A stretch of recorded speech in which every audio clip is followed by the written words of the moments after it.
All right, next up is question 3, and part A says, let S be the set of all points UV such that U squared plus V squared is less than or equal to 1, and let R, which is T of S, denote the image of S under the transformation T defined by the equations x equals 2U and y equals 4V. Our job is to sketch S and its image R. All right, so S is straightforward enough. This is just the disk of radius 1 centered at the origin in the UV plane. So I've just included that here. So now to find its image, let's go ahead and take the defining inequality for S. So U squared plus V squared is less than or equal to 1. And let's rewrite this so it's in terms of X and Y. And to do that, let's just look to our transformation T here. Notice that U is X over 2 and V is Y over 4. And so I have this condition there for the image region in the XY plane. Okay, now the thing to remember here is that this equation, x over 2 squared plus y over 4 squared is equal to 1, this is the standard form of an ellipse centered at the origin with semi-minor axis 2 along the x-axis and semi-major axis of 4 along the y-axis. So put all together then, our image is this region in blue bounded by this ellipse. Okay, and looking back at the transformation T, that makes a lot of sense because x is 2u and y is independent of u. So that implies that the transformation T is applying a horizontal dilation by a factor of 2. And the fact that y is 4v and x is independent of v says that the transformation T applies a vertical dilation by a factor of 4. So putting those two effects together, we get that this unit disk is getting mapped to this region here bounded by this ellipse. You can see there's your semi-minor and semi-major axes of 2 and 4. All right, so let's go ahead now and check out part B. So this says, let R be the region in the first quadrant of the xy plane bounded by the lines x plus y equals 1 and x plus y equals 3. Sketch a picture of the image of R in the UV plane under the transformation x equals u minus uv and y equals uv. And there's a hint here that says to first show that u equals x plus y and v equals y over the quantity x plus y. Okay, well, first thing to note here is that our region R is a region in the xy plane, and we're mapping it now into a region in the UV plane, right, which is the opposite of what we saw here in part A. And you might just say, well, yeah, no big deal, right? That's just basically a change in labels, right? But same concepts, right? And that's essentially correct, but keep in mind that our transformation T here is given in the same format as it is in part A, namely that we have X in terms of U and V and Y in terms of U and V. So this hint here is just saying, well, figure out the relationships that define the transformation T.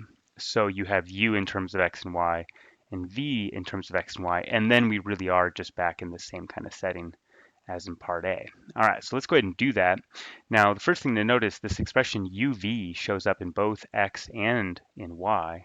And since this is minus UV and this is positive UV, if I just add X and Y, then those UV terms will cancel out and I'm just going to get U. So there you go, U is X plus Y, not too bad. Now for the second equation, well, we can say that V is Y divided by U from the equation Y equals UV. And now that we know that U is X plus Y, we get that V is Y over the quantity X plus Y. Okay, so I'll go ahead and just put these together here. U is X plus Y and V is Y over X plus Y. Okay, so now coming over to our region R, let's go ahead and see what this transformation does to the boundary of the region. And we'll just do this one edge at a time, just like we were doing in question 2. So we'll start here with this edge in green where x plus y is 1, and see if x plus y is 1, and we know that x plus y is equal to u, this implies that u is just constant 1 along this green edge.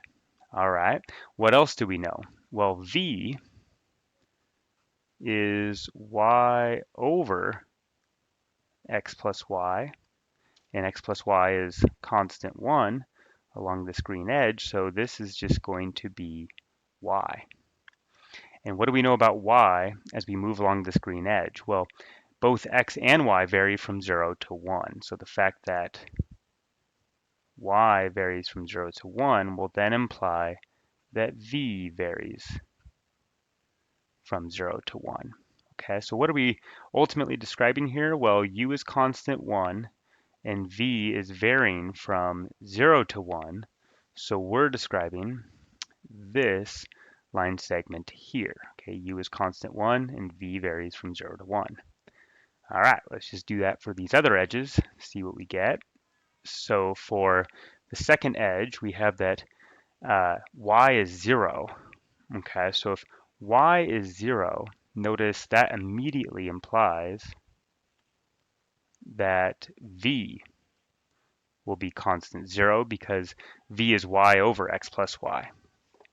Okay, so now what I can say is that since x is varying from 1 to 3, and I know that u is x plus y, and we also, know that y is 0, so let's make a little note of that. All right, y is 0 implies that u is x. This then implies that u varies from 1 to 3 as well. 1 to 3 there.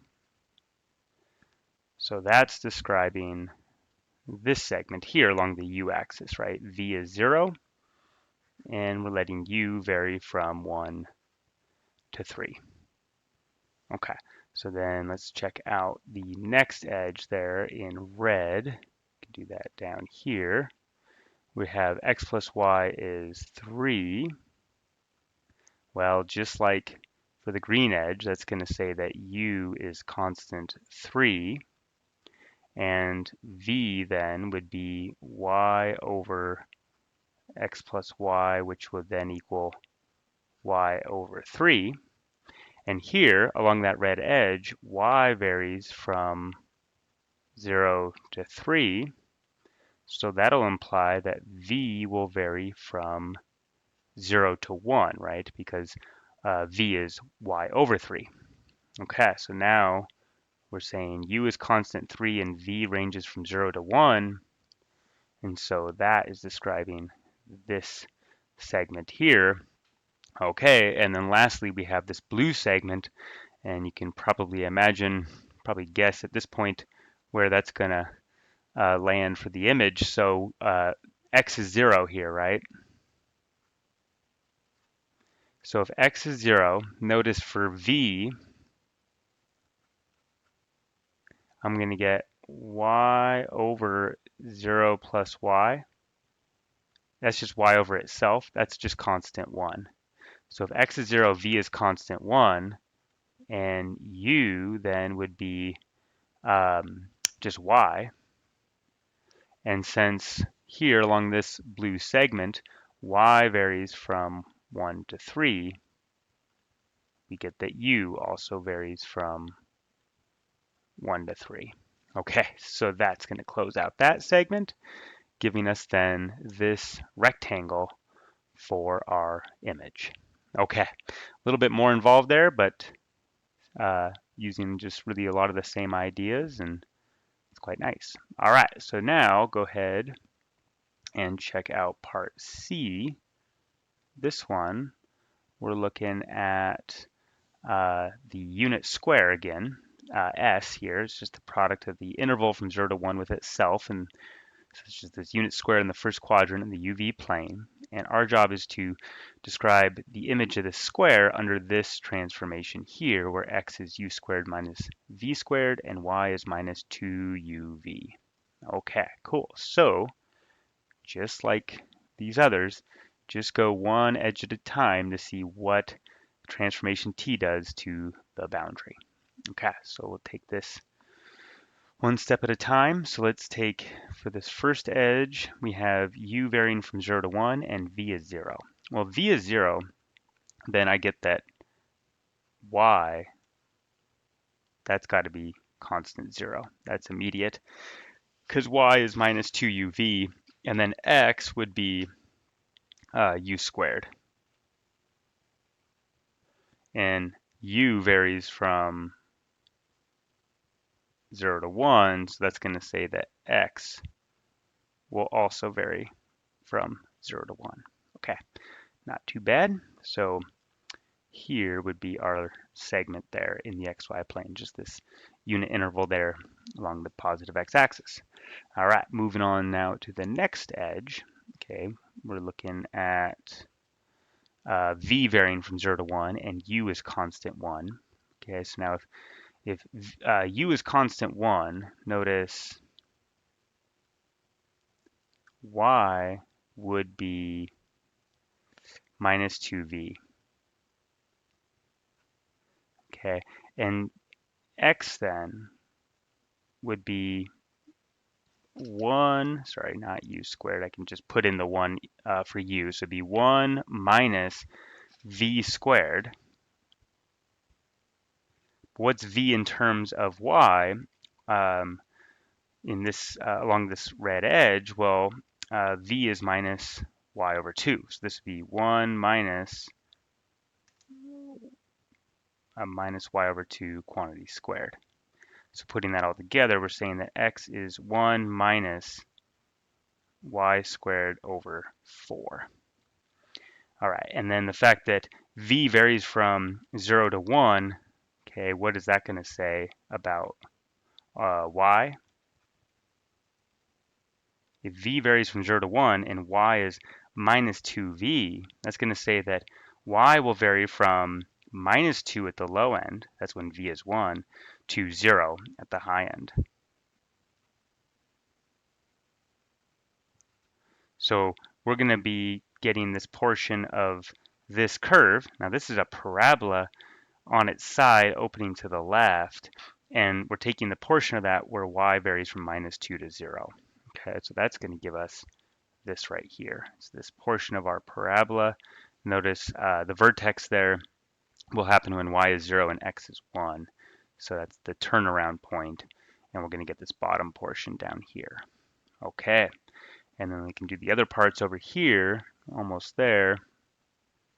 For the third part here, v is 1. So v is constant 1. So that's going to say that y is minus 2u, and x would be u squared minus 1. But much like what we just did here, right? What is the relationship between u and y along this purple edge? Well, u is minus y over 2, so this would be minus y over 2 quantity squared minus 1, which is y squared over 4 minus 1. So put another way, we're saying that x is y squared over 4 minus 1. And then the fact that u varies from 0 to 1, what is that going to say in terms of x and y? Well, that's going to say that y being minus twice u will vary from, well, again, minus 2 to 0. Okay, so we're looking at a portion of this parabola as we let y vary from minus 2 to 0. Now this thing is a parabola that opens to the right, and its vertex is going to be over here at negative 1, 0. And so we're going to get this curve here. It's just actually the reflection of our red curve about the y-axis. All right, and then for the very last part, u is 0. Okay, so that is a little nicer. This implies that y is just constant 0, so we're going to be moving along the x-axis, and as you can probably imagine, we're going to fill in that interval, right? Why? Well, because if u is 0, x is minus v squared, just plugging in u is 0 into the x equation. And since v varies from 0 to 1, this will imply that x will vary from minus 1 to 0. So we're going to get that segment. All right, and then putting that all together, there is your image. And that's going to do it. All right, thanks so much.